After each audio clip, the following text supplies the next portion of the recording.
ungatore hako pasi nerufaro rwaro rwese asi ndipe hangu Jesu anogara narini tsitsi dzake dzakadzama nerudo rworukuru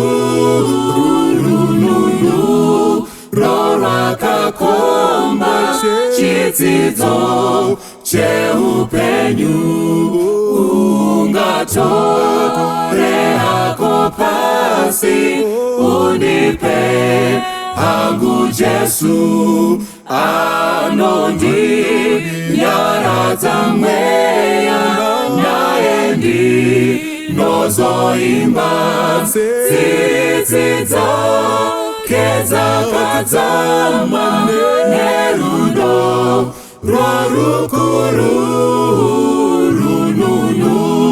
rorakakomba chidzidzo cheupenyu ungatore hako pasi undipe hangu Jesu ndione kufara kwake kondifadza munzira tsitsi dzake dzakadzama nerudo rworukuru rorakakomba chidzidzo cheupenyu ungatore hako pasi undipe hangu Jesu ndinosimbira mchinjiko dakara ndimuone tsitsi dzake dzakadzama nerudo rworukuru rorakakomba chidzidzo cheupenyu tsitsi dzake dzakadzama nerudo rworukuru rorakakomba chidzidzo cheupenyu. Toda kutenda Mwari watitendera kuti tisangane nyama nemweya zviri pamwe chete. Tasvika panguva yekuti tichadhila nemibvunzo iri pano, asi kana tichinge tapedza kudhila nemibvunzo iri pano tichapanana nguva yekuita sarudzo. Sarudzo yako ikodzero yako, uchaita sezvaunoda, asi sarudzo ndeyako. Mibvunzo yandichapindura pano, mutemo wangu i1 pandinoshanda kana tichitaura nemibvunzo ndewekuti when I only speak to the question and not to the person. Saka don't personalize issues. Tapabataka tiri kutapindura mubvunzo kwete iwe. Number 1, Euda ndingaite sei nemukomana anochengera. Number 2, haadi kuona ndine shamwari dzechikomana. Number 3, rudo here kana kuti ndotiza neupenyu hwangu. Anza unayo, Mwari akuitire zvakanaka. Now, how free uyu wapindurwa zvakanaka ndika yato watofoy. Munhu anochengera never touch even a 13-foot pole. Kuchengera hachisi chirwere chatichawanirwa mushonga so far. How free should be my boyfriend to my mom? Is it necessary for him to tell her how much he loves me?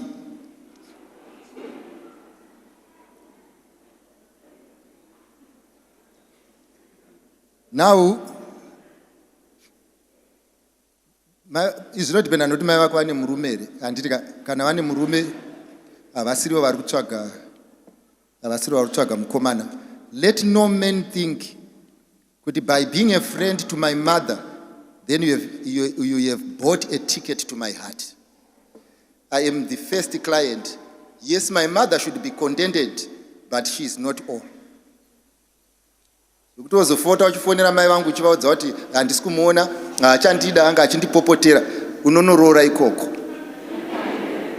Are there solutions for people who are addicted to drugs and alcohol other than rehab? The greatest rehab is giving yourself to Christ. Try it, it works.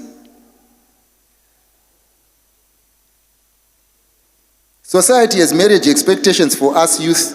Is it a sin or a problem not to get married? No, if you can live without a woman or live without a man, unenge wakatonyanyisa kukomborerwa kudarika vane varume nevane vakadzi. Asi kana usingagoni kugara usina, usazotinetsa mangwana makuseni wako ma70 vanenge vakunetsa kuwana vanhu ivava havabatike zvekumhanya. Kochi chinoita kuti mukomana wako asade kuintroduce kuhama dzake itsotsi. Now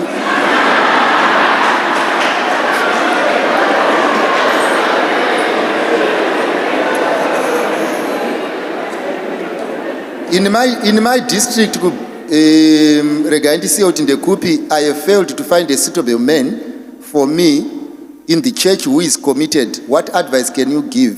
Don't limit your choice to the environment. The standard should be the limit. Just set a standard, and when you get the standard, then get married. Do not get the second best in an environment. You may cheat yourself into marriage. And usanyanyise kufamba uchimutsvaga, unogona kusvika musi iwoyo ane kwaaenda. What will happen is a time will come when Christ will make you coincide with he who matters in your life. What can I do if I am seeing kuti munhu is okay pane zvandinoda and I still need more time? Iye ave kuda kuroora, ngaaende anotsvaga vane nguva. Now murunzi wazvaruto zvaataura ka, uyu mukomana akuda, musikana akuda kuroorwa, mukomana ari kuda more time. Ndosaka ndiri kuti izvo haudanani nemunhu asina nguva, unotsvaga ane nguva iyoyo yaunoda. Haikona kuti munhu ane nguva omuti waakundiisira asina nguva omuisira under pressure, hazviite. Unofanirwa kuti kana wadanana naakutoda kuroorwa, roora. Kana usingade kuroora, siyana nazvo. Kana wadaiwa nemunhu asingade kuroora, siya, nekuti iwa hauna nguva yekuswera wachimhanyisana nemhepo.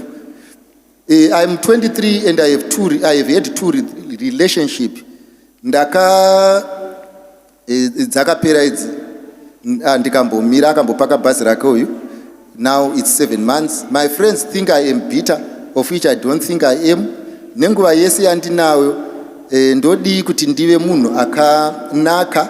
How do I know kana ndazoona munhu akanaka wacho?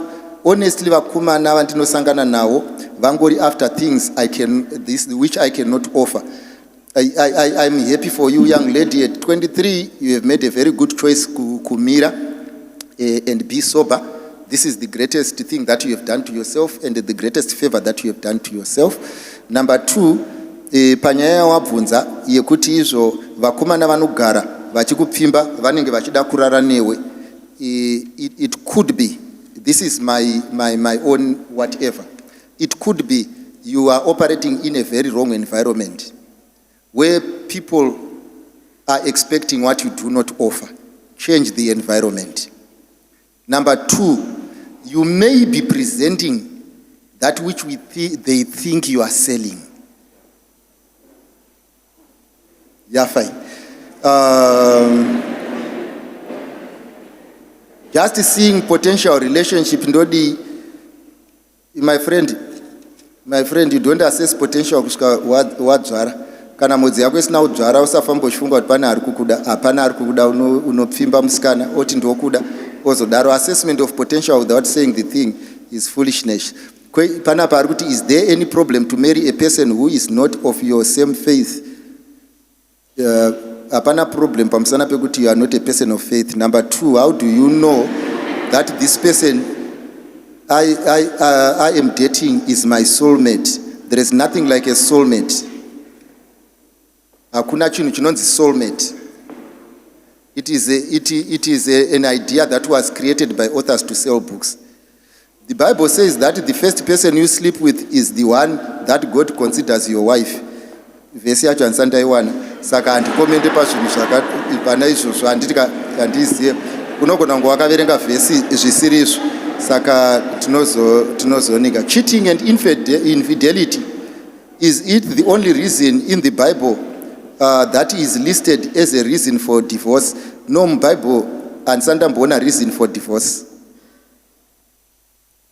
MuBible handisati ndamboiona reason for the divorce. According to the biblical standard, God says I hate divorce.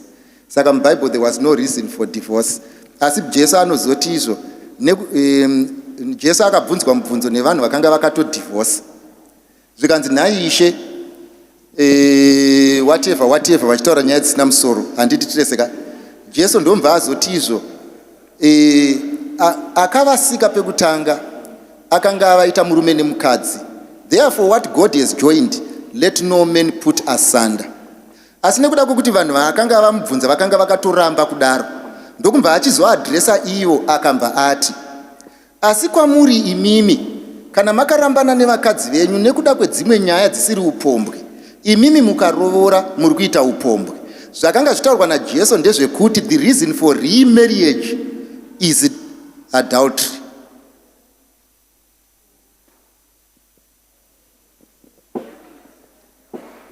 Yafaka. Pane vhesi inoti tisaruke bvudzi, tisave nebvudzi rakarukwa. Unoziva zvinowanzo zvakanakira panyaya dzemisoro hakuna vanosheya. Iwe kana ukanzwa kuti Bhaibheri riri kuti bvudzi ngarirukwe, ruka. Ukanzwa Bhaibheri riri kuti bvudzi ngarisarukwe, usaruke. Musoro umwe neumwe ane wake, handiteseka. Umwe neumwe ane musoro wake. Ukanzwa kuti Bhaibheri riri kuti izvo musoro ngausungwe, handiteka. Sunga musoro. Ukanzwa kuti usatsvage misoro yevamwe, ino zvinonetsa muningire. Because tese tinenge tine ma-challenges akasiyana. When all is well in a relationship, is it advisable to continue dating a person who does not attend any church but just respects your belief? Inini marwariro akadai ndoda kuti ndichipedza kutaura handidi vanhu vanorwara zvisiri izvo. And inini I don't expect such foolishness from you. And I repeat, I don't expect such foolishness from you. I've always told you and I will continue telling you, marry the person aunoshare mabeliefs naye. Kana muri zvigure roranai zvigure. Kana muri mapostori roranai mapostori. Hazvizonetsi kutsanangurira munhu.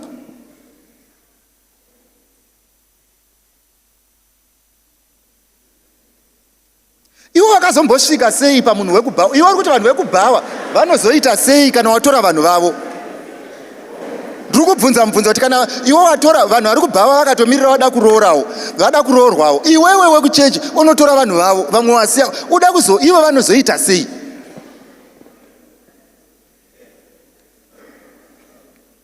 Ndoda kubvunza kuti zvakaipa here kuva murelationship with a person madzoka futi asingaende kuchechi? Uda kuti ini ndikushingise muzvinhu zvako, ina handiite izvozvo manje, handikushingise muzvinhu zvako, kubvunza mubvunzo zvinoreva kuti hana yako inorova. Ende ndoda kukuudza, hakuna munhu anogara panhu paasiri kubhenefita. Zvaunowana kubhawa wanga wasingazvipiwe kuchechi, that's why you are there. Saka zvinoreva kuti izvo demhendo rawakapa Mwari but moyo uri kubhawa. Enda unoita zvekubhawa, musi waunotendeuka uzive kuti chinhu ichi hazvireve kuti izvo zvimwe zvese zvawakaita wrong zvichareverse. I would like to ask if there is such a thing as soulmates. There is nothing like that.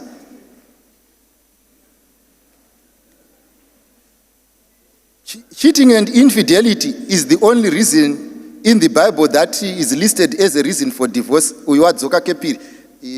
Pfungwa dzenza dzakafanana. Ndofunga mukomana nemusikana vari kubvunzana vane ningirikere. Why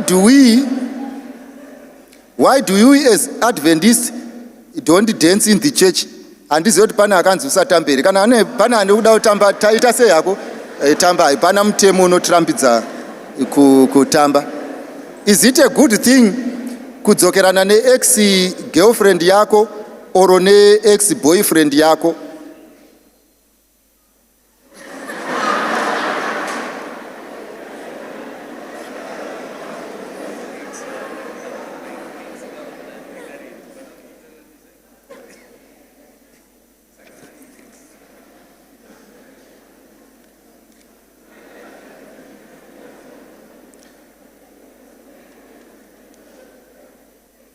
Inini chinondishamisa ndechekuti izvoka nhai tsitsi mwanangu, munhu oti izvo handichakuda nekuda kwezvakati nezvakati nezvakati nezvakati. Saka chachinja chi? Handiti mangodzokera pamakatangira kuti kana mazosvika futi ipapo zodzokorera same message. Saka iwe unoda kundibvunza ini munhu mukuru kuti nditi pazvinhu zvakadaro. Mufundisi, munhu anoita sei kana aine maex akawanda muchechi? Tingaite sei kuti tinamate takasununguka? I would want to be clear and honest with you.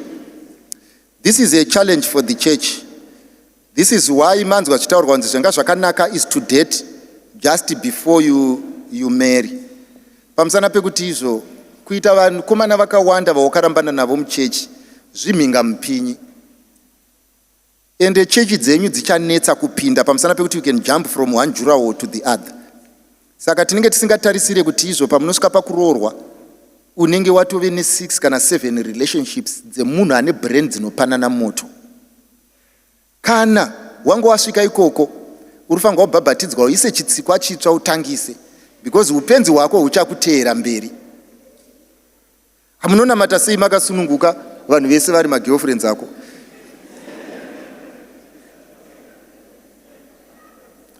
My parents do not agree with my relationship because of age difference. They could be right. How do I end up a wrong, innocent relationship? A wrong relationship cannot be innocent. My boyfriend, he is not... Zvakafanira kuti kufamba nembavha asi haisati yakubira, saka ndosiyanira nenga. Saka unofunga kuti munhu anozoitwa mbavha nekuti abira iwo. Handiti hausati wangobirwa zvako, but it does not mean this person is innocent. My boyfriend is not an SDA matanga. Now, how do I know? How do I know that I am now strong enough to sustain a relationship? What if when I am doing my best to sustain it, but still having a heartbreak, your best does not mean you are giving the best? Hauna mbonzwa here kuti munhu kune mamwe vana kumba vekuti akaita 10 out of 100 anonzi ambomira. But zvoreva kuti apasa here. Usafunga kuti vanhu vakamirira kuzowana your best. They are waiting for the best that they expect. Yafai. If God is all-knowing, when he created the devil, did he know that he was going to sin? Yes. And also, he created human beings, knowing also that they are going to sin. Yes. And also the Bible says we have the power of choice, or that we choose what happens in our life. Yes. And also, does God know who is going to be saved? Yes. Or not? I am really confused. There, I need help because I cannot understand. Problem yanetsa ndeyoti uri kufunga kuti Mwari kuziva kwake kuti uchagumburwa ndiye akugumbura. Mwari anoziva kuti nemapengero aunoita unotsikwa nebhazi. Handiteseka. Asi hazviri kuti akutsikisa nebhazi. Saka anogara akataura zvinoita kuti utsikwe nebhazi kuti zvisadaro. Saka kuMwari haana kuti pane vaachaendesa kudenga, pane vaacharasa. Akasika munhu wese akamupa freedom of choice. Asi nekuti God is all knowing, anoziva nekuda kwekamuitiro kamuri kuita. Zvakangofanana nekuti munhu akagadza poto yematemba pamoto, mungatarisire nyama. Hati munotongoziva kuti uyu tikanzi uyai mudye sadza tiri kuseva nechii? Nematemba, because zviri kubikwa zvinoreva zvatichaseva nazvo. Ndo zvakangofanana naMwari, anoona magadziro atinoita poto kuti chichabudapo chimodho here kana kuti chingwa. My question is, kumwadoro, Proverbs 31 inoti, wambowaisa verse 6 na 7 inoti ipai ada kuparara doro kuti akanganwe nhamo dzake. Saka kumwadoro kwakaipa here? Bhaibheri ranyasotaura kuti ipai akuda kuparara doro kuti akanganwe nhama dzake. Ndosaka tauya pari panapa pane vasiri kuda kuparara. Now, is it well, as a well financially established lady, is it possible to have a station relationship with a man far below my own? Recognition makes it wrong. Is it a sin being in a relationship with a Atang? When you date someone and she is stubborn, no respect to you, can I continue dating that? Vanhu vese vari kubvumirana neni kuti unorwara. Now number 2, hanzi ndiri murudo nemwana wevanhu. Hanzi ndava kuda kuroora mari ndaunganidza. Ndakuda kuroora mari ndaunganidza ndomva ndamubatira message inoratidza kuti ari kudanana nemurume wemunhu wandinoziva, iye achitoziva kuti ane mhuri yake. Ndinoita sei nemunhu uyu?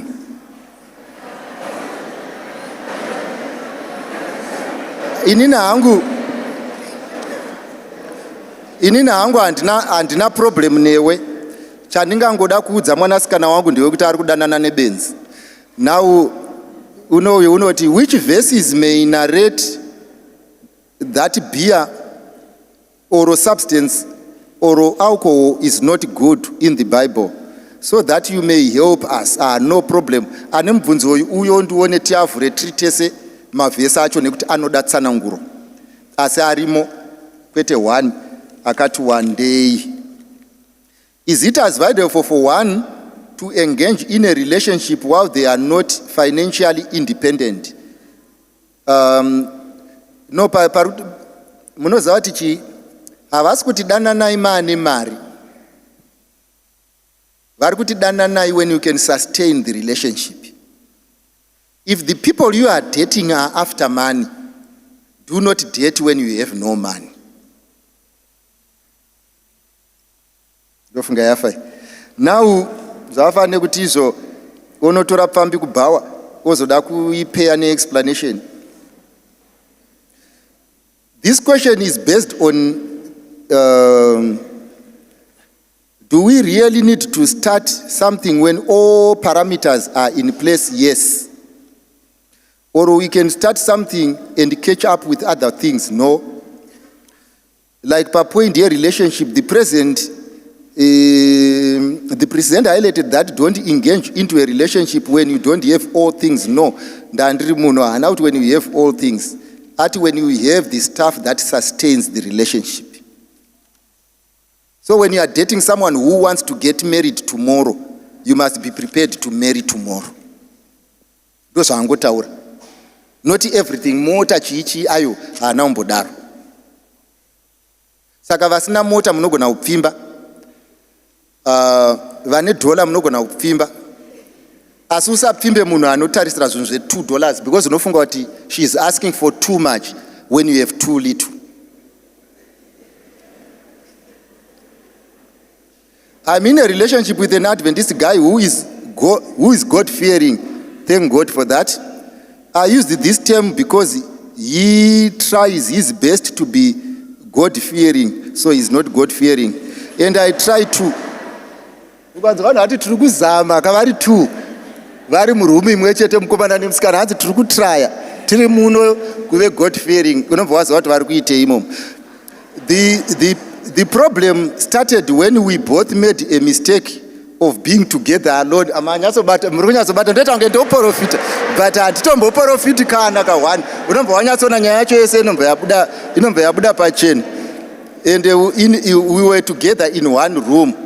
And we continued trying to be Christians, I know. We didn't have sex as such, but we both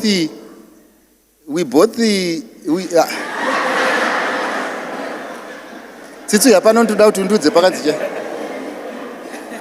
Andoda kuti mwana wangu andibatsire kuverenga chete. We both what? Saw each other's naked. Oh, we both saw each other's naked. Ndo inonzi sex manje. Anditi kando inonzi sex kana musina kuudzwa it's sex. Hanzi vapedza manje. Mimi ndokudai because muri mahati. Vapedza mbava namata.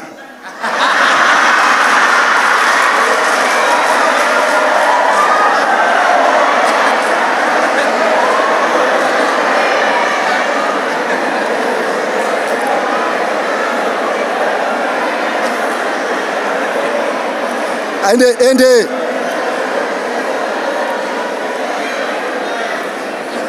vanhu vanofunga kuti tiri kunyepa ndika, asi ndiri kutaura zviri panapa, ndo zvandiri kutoverenga. Mirai nyaya yacho ndiiverenge, pamwe pane zvachinja pamberi. Halo,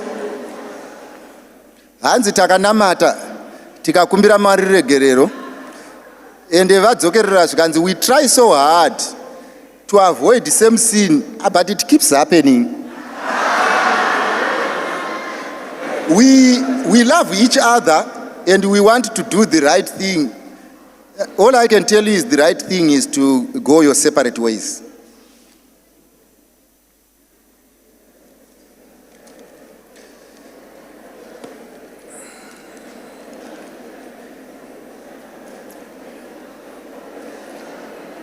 Hello, mind you comrades, mubvunzo wabvunzwa inini uyu, saka ndiri kuupindura, musapindure muri ikoko. Vana vangu ndoda kukuudzai nzira yamatotanga yatoshata, ende hamuzofi makarega matove mhombwe. So ndo chokwadi chiripo, kana pachinzi pachechi tiri kuita chipfambi, ndo zvazvinoita. So what is happening now ndeyekuti pamakatanga initially your conscience was so strong, that's why you decided to pray. But now your conscience is becoming seared to the extent that you are coming to church together. All that is happening now is you are feeling bad. Very soon you will be beyond redemption. So what you need to do now is to save yourself from committing unpardonable sin. And unpardonable sin is where sinful tendencies become acceptable in your life, so that you are uchagona kurega. Zvakafanana nekuti the reason why ndakutotaura ndichidai ndepekuti makufanirwa kuzoita sarudzo. Zvakafanana nekuti kubatana nekukisana tinozviziva kuti chivi.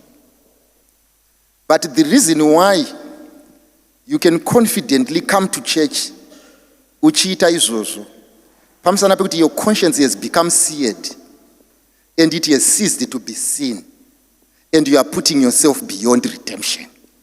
Saka kana kuri Jesu anouya uchiri muna izvozvo, you may sing well and do everything, but you are not repentant on this activity. Therefore there is no heaven for you.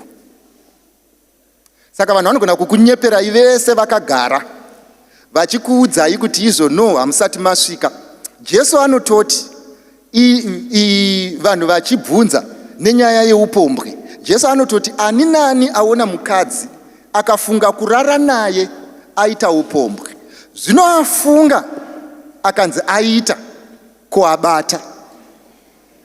So by the end of the day, vana vangu ndezvekuti izvo yamunoti light petting, nekwamunoti kukisana, nekwamunoti kuita while up time, ndicho chipambi chiri kufungidzirwa kunzi hachina kusvika paclimax. Nyamba chasvika paclimax because you are satisfied. The reason why you are not going for more, it is because you are happy. It is not because you want to please God. It is because you are okay.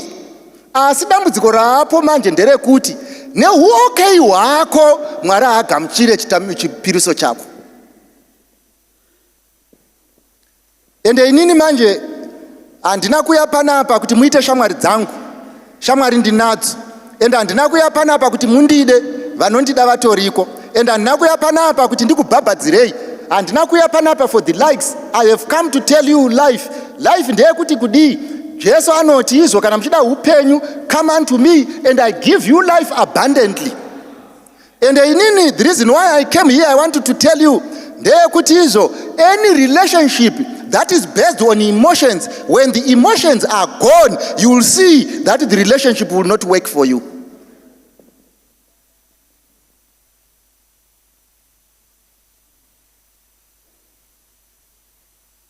In the Bible, there is a verse which I forget, but it claims that the man can only divorce a woman when she has committed adultery.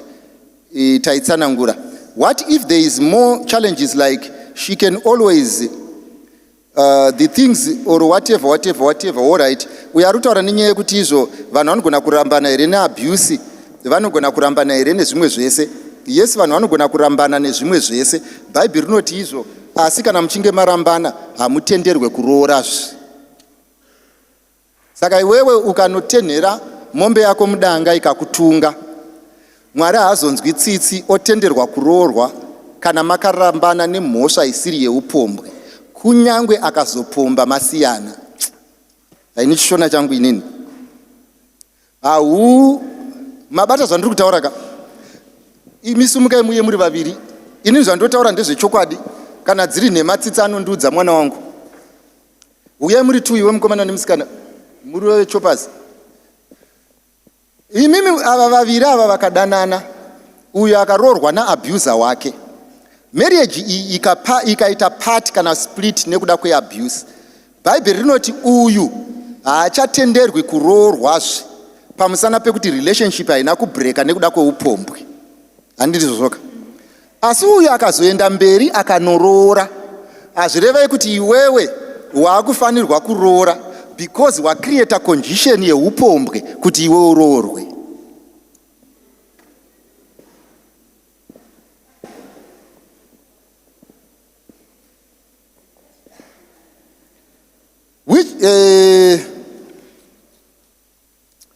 Zvapera zvamamabvunza. Vanangu, haikona takutaurirana chokwadi, momeka madecision. Indoda mbotanga ndabvunza mubvunzo. Tati aona apomba, abata apomba, afunga apomba, ndiani asiri mumbwe? Mubvunzo wangu wakaoma here?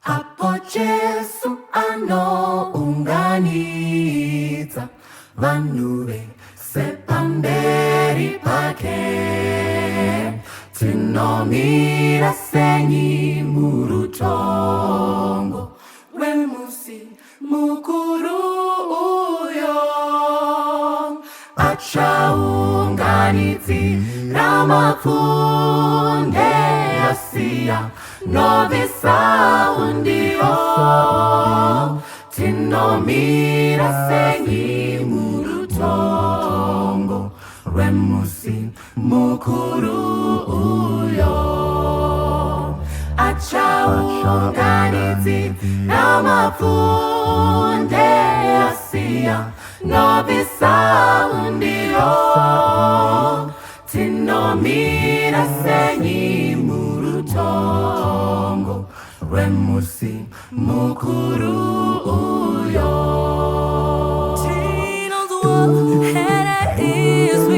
Jesu Baba.